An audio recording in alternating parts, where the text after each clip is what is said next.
തദ്ദേശ സ്വയംഭരണ വാർഡുകളിലേക്ക് നടന്ന ഉപതെരഞ്ഞെടുപ്പിൽ 8 നിലയിൽ പൊട്ടിയ കോൺഗ്രസ് നേതൃത്വത്തിനെതിരെ തിരുവനന്തപുരം DCCക്കെതിരെ ശക്തമായ മുറവിളിയാണ് ഉയരുന്നത്. കോൺഗ്രസ് പ്രവർത്തകരുടെ ഭാഗത്തു നിന്നും ഉണ്ടാകുന്ന മുറവിളിയെ വലിയ ആശങ്കയോടെയാണ് സംസ്ഥാന നേതൃത്വം കാണുന്നത്. കാരണം കെ മുരളീധരൻ കൃത്യമായി മണ്ഡലത്തിലെത്തി അവിടെ കൃത്യമായ പ്രവർത്തനങ്ങൾ തുടങ്ങിക്കഴിഞ്ഞു. അദ്ദേഹം വരുന്ന നിയമസഭാ തെരഞ്ഞെടുപ്പ് ലക്ഷ്യമാക്കിക്കൊണ്ട് വലിയ തോതിലുള്ള വട്ടിയൂർക്കാവിൽ വലിയ തോതിലുള്ള ഒരു വിജയം പ്രതീക്ഷിച്ച് മുന്നോട്ട് പോയിക്കൊണ്ടിരിക്കുകയാണ്. അതോടൊപ്പം തന്നെ DCCക്കെതിരെ കെ മുരളീധരന് വലിയ താല്പര്യവും ഒന്നുമില്ല, അല്ലെങ്കിൽ പാലോട് രവിയോട് വേറെ അടുപ്പങ്ങളൊന്നും കാണിക്കുന്നുമില്ല. ഈ ഘട്ടത്തിൽ കെ മുരളീധരനെ അനുകൂലിക്കുന്നവരാണ് ഈ വിവാദങ്ങൾക്ക് പിന്നിലെന്നാണ് DCC നേതൃത്വം സംശയിക്കുന്നത്. അതായത് കൈവശമുണ്ടായിരുന്ന സീറ്റുകളെല്ലാം നഷ്ടമായത് DCC പ്രസിഡന്റിന്റെ കഴിവുകേടും പിടിപ്പുകേടുമാണെന്നുള്ള വിമർശനമാണ് ഉയർന്നു വരുന്നത്.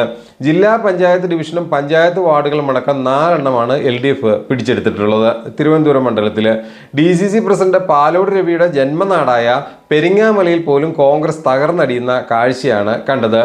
ഇവിടെ 3 വാർഡുകളാണ് ഇവിടെ LDF തിരികെ പിടിച്ചുകൊണ്ടുപോയത്. ഇതൊക്കെയാണ്, അതായത് സ്വന്തം മണ്ഡലത്തിൽ സ്വന്തം വീടിരിക്കുന്ന സ്ഥലത്ത് പോലും വാർഡ് പിടിച്ചു നിർത്താൻ കഴിയാത്ത, അല്ലെ വാർഡിനെ നിലനിർത്താൻ കഴിയാത്ത DCC പ്രസിഡന്റ് ആണെന്നുള്ള വിമർശനമാണ് പാലോട് രവിക്കെതിരെ വിമതരം അടക്കം ഉന്നയിക്കുന്നത്.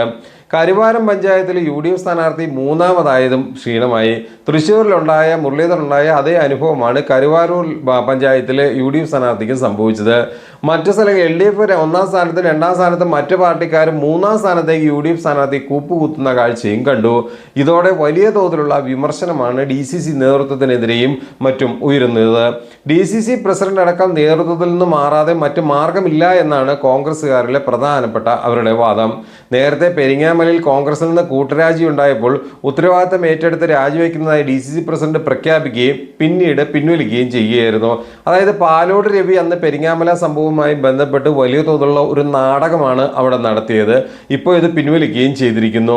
അണികളുടെ കണ്ണിൽ പൊടിയിടാനുള്ള നാടകം മാത്രമാണ് പാലോട് രവി അന്ന് പറ്റിയത് എന്നാണ് ഈ പറയുന്ന കോൺഗ്രസിലെ വിമതർ അവകാശപ്പെടുന്നത്. ഇനി ഇത് കോൺഗ്രസിൽ നടപ്പില്ല എന്നാണ് കോൺഗ്രസ് ക്യാമ്പിലെ പ്രധാന ചർച്ചാ വിഷയം. പാലോട് രവിയും അദ്ദേഹത്തിനോടൊപ്പം നിൽക്കുന്ന ഒരു വിഭാഗം നേതാക്കളുമാണ് ജില്ലയിലെ കോൺഗ്രസിനെ നിയന്ത്രിക്കുന്നത്. ഇവർക്കെതിരെ പല ഘട്ടത്തിലും പരാതി ഉയർന്നിട്ടും നടപടിയെടുക്കാൻ നേതൃത്വം തയ്യാറാകാത്തതാണ് തോൽവികളിൽ നിന്ന് തോൽവികളിലേക്ക് പോകാൻ കാരണമാകുന്നു എന്നുമാണ് ഇവരുടെ പ്രധാനപ്പെട്ട വിമർശനം. ഈ വിമർശനങ്ങൾ വെറുതെ അവർ ഉന്നയിക്കുന്നതൊന്നുമല്ല, ഇതിനകത്ത് വസ്തുതയുണ്ട് എന്നുള്ള കാര്യം തിരുവനന്തപുരത്തെ കോൺഗ്രസ്സുകാർക്ക് വ്യക്തമായിട്ട് അറിയാം, കോൺഗ്രസ് നേതൃത്വത്തിനും അറിയാം.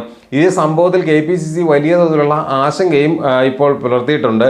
ലോക്സഭാ തെരഞ്ഞെടുപ്പിൽ ജില്ലയിൽ നിന്നുള്ള 2 മണ്ഡലങ്ങളിൽ UDF സ്ഥാനാർത്ഥികൾ വിജയിച്ചത് ജില്ലാ സംസ്ഥാന നേതൃത്വത്തിന്റെ കഴിവിലല്ലെന്നും BJP വിരുദ്ധ വോട്ടുകൾ ഏകോപിപ്പിച്ചതാണെന്നും ഹൈക്കമാൻഡ് തന്നെ വിലയിരുത്തി പറഞ്ഞിട്ടുണ്ട്. അപ്പോൾ ഈ അഭിപ്രായങ്ങൾ, ഈ ഹൈക്കമാൻഡിന്റെ ഈ നിലപാടുകളെല്ലാം മുന്നിൽ വെച്ചുകൊണ്ടാണ് ഇവർ ഇത്തരത്തിലുള്ള ഒരു സ്റ്റേറ്റ്മെന്റിലേക്ക് എത്തിയിരിക്കുന്നത്. ഉപതെരഞ്ഞെടുപ്പുമായി ബന്ധപ്പെട്ട് DCC നേതൃത്വത്തിനെതിരെ സാമ്പത്തിക ആരോപണങ്ങളും വലിയ തോതിൽ ഉയർന്നു വരുന്നുണ്ട്. അതായത് വെള്ളനാട് ജില്ലാ പഞ്ചായത്ത് ഡിവിഷനിൽ മുതിർന്ന കോൺഗ്രസ് നേതാവ് VR പ്രതാപാണ് അന്ന് മത്സരിച്ചത്.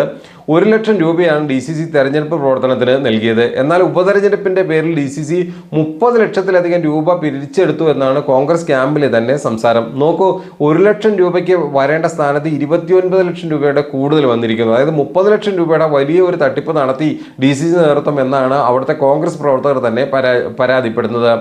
ഈ പണം തെരഞ്ഞെടുപ്പിനെ ഉപയോഗിക്കാതെ എന്ത് ചെയ്തെന്ന് നേതൃത്വം വ്യക്തമാക്കണമെന്നും ഇവർ വ്യക്തമായിട്ട് പറയുന്നുണ്ട്. കൃത്യമായി പറഞ്ഞാൽ തിരുവനന്തപുരം നിയമസഭാ മണ്ഡലത്തിൽ അല്ലെങ്കിൽ തിരുവനന്തപുരം ജില്ലയിൽ തിരുവനന്തപുരം DCCയുടെ അണ്ടറിലുള്ള പ്രദേശത്തെ കോൺഗ്രസ് വലിയ തോതിൽ നേതൃത്വത്തിനെതിരെ തിരിഞ്ഞിരിക്കുന്നു. ഇത് വട്ടിയൂർക്കാവിലും കെ മുരളീധരന്റെ ഭാവിയെ തന്നെ വലിയ തോതിൽ ബാധിക്കും.